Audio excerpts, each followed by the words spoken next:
네, 국고초 3부 임종엽 파트너와 함께하고 계십니다. 시장의 흐름부터 살펴보도록 하겠습니다.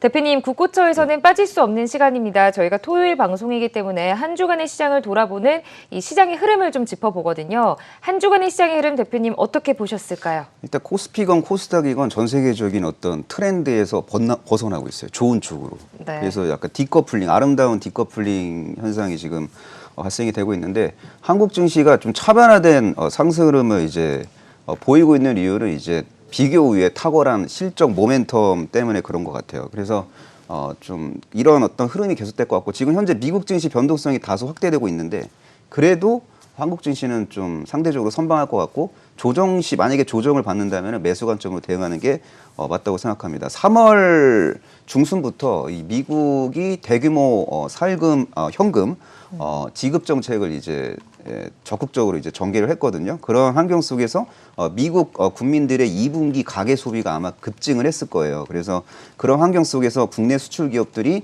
제대로 낙수 효과를 현재 누리고 있다라고 저는 이제 판단을 내리고 있고 이런 환경 속에서 국내 대표 수출 기업들의 2분기 실적 컨디션이 상당히 양호하다라고 저는 전망을 하고 있습니다. 그리고 반도체 슈퍼사이클 본격 진입 등의 이유로 대한민국이 이제 반도체 수출 비중이 18%, 20% 막 이 정도 되잖아요. 그래서 반도체 코리아라는 말이 있는데 한국의 올해 하반기 및 내년 그 실적 모멘텀은 이런 반도체 르네상스 시대의 본격 도래 이슈 등으로 해외 국가들보다 비교 대상 국가들보다 차별화된 실적 모멘텀이 기대가 되고 있어요. 그래서 긍정적인 펀더멘탈 환경 속에서 상대적인 또 밸류에이션 매력도 부각될 수 있는 나라가 바로 대한민국이거든요. 그래서 뭐 한국 증시가 딴 국가들보다 좀 상승 흐름이 좀 더 멋있게 전개될 수 있다라고 저는 생각을 하고 있습니다. 네, 알겠습니다.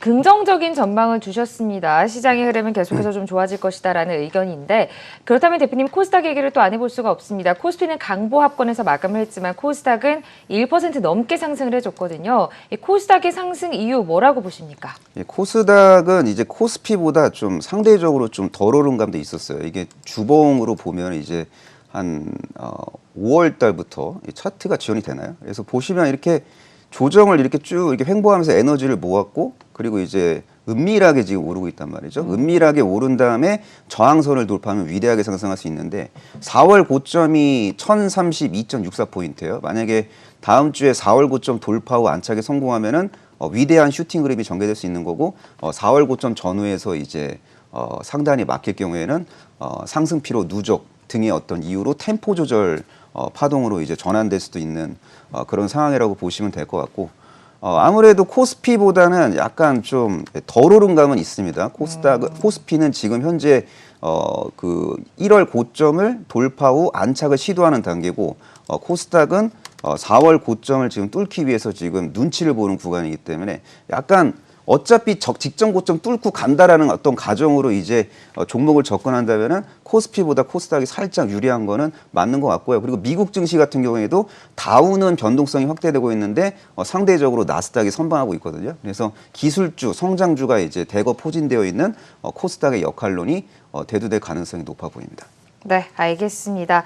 한 가지 질문만 더 하고 본격적으로 국고초 상담으로 넘어가 보도록 하겠습니다. 대표님, 다음 주 코스피가 3,300선을 돌파할 것이다라는 이런 강세장이 재현될 것이다라는 의견도 나오고 있거든요. 다음 주 시장 어떻게 보시나요? 예, 사실은 다음 주는 좀 눈치 보기 장세가 전개될 가능성이 높아요. 미국 증시 눈치를 안 볼 수가 없거든요. 아무리 디커플링 되더라도 미국이 기침을 하면 한국 증시는 독감에 걸린다는 말이 있잖아요. 그런 이야기들을 무시할 수는 없습니다.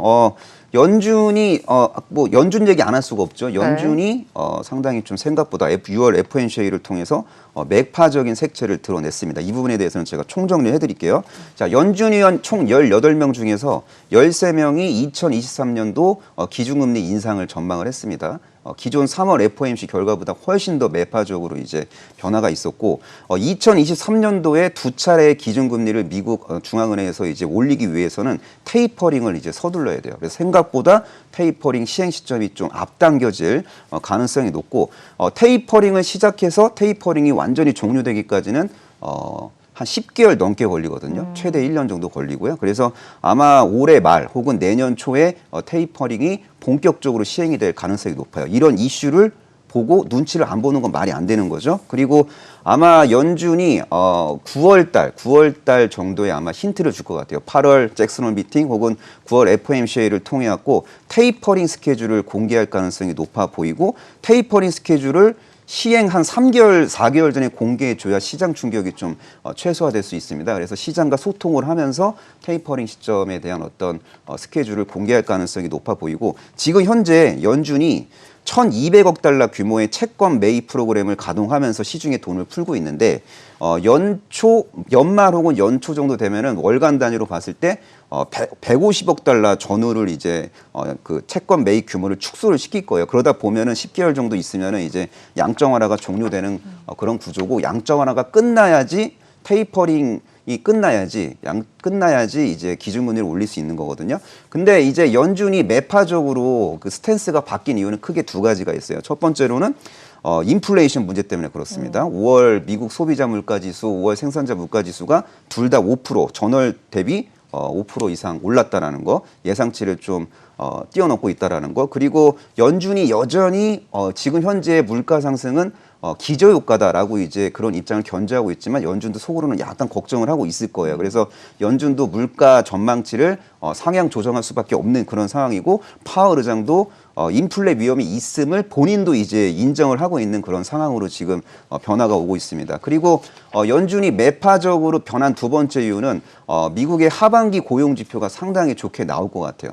상반기 고용 지표는 엉망이었어요. 그러니까 예상치를 하회했습니다. 근데 이게 왜 이렇게 되냐면은 과도한 실업수당 때문에 그렇습니다. 과도한 실업수당 때문에 굳이 취업을 할 이유가 없기 때문에 고용지표가 엉망으로 나온 건데 이 미국 연방정부의 이 공격적인 추가 실업수당 프로젝트가 멀지 않은 미래에 이제 종료가 될 거예요. 일부 주정부는 조기에 종료를 시키고 있고 그래서 이제 미국 근로자들은 이제 일자리를 찾기 위해서 몸부림을 칠 가능성이 높습니다. 그래서 하반기 고용지표가 턴어라운드 할 가능성이 매우 높기 때문에 미리 지금 약간 매파적인 스탠스를 약간 좀 보여주고 있다라고 저는 보고 있고 그리고 연준이 올해 미국 경제 성장률 전망치를 7%로 이제 전망을 했는데요. 7%면은 뭐 아무리 기저효과라 그래도 엄청난 수치라고 저는 생각하고 있고 연준이 미국 경제에 대해서 상당히 낙관을 이제 하고 있습니다. 그래서 결과론적으로 말씀을 드리자면은 제로금리 수준은 2022년까지 유지가 됩니다. 기준금리를 올리는 시점은 2023년이다 이렇게 보시면 될 것 같고 테이퍼링 시행은 연말 혹은 내년 초에 시행이 될 가능성이 높고 테이퍼링이 다 끝나고 시차를 두고 기준금리 인상 카드를 만지작거릴 것이다 이렇게 보시면 될 것 같고요. 그 경기 회복 속도가 워낙 가파르기 때문에 통화 정책이 조기에 정상화되는 것이다 이렇게 이해하는 게 좋고 결국 펀더멘탈이 의미 있게 이제 개선이 된다. 대한민국 기업들의 실적이 지속적으로 이제 성장한다.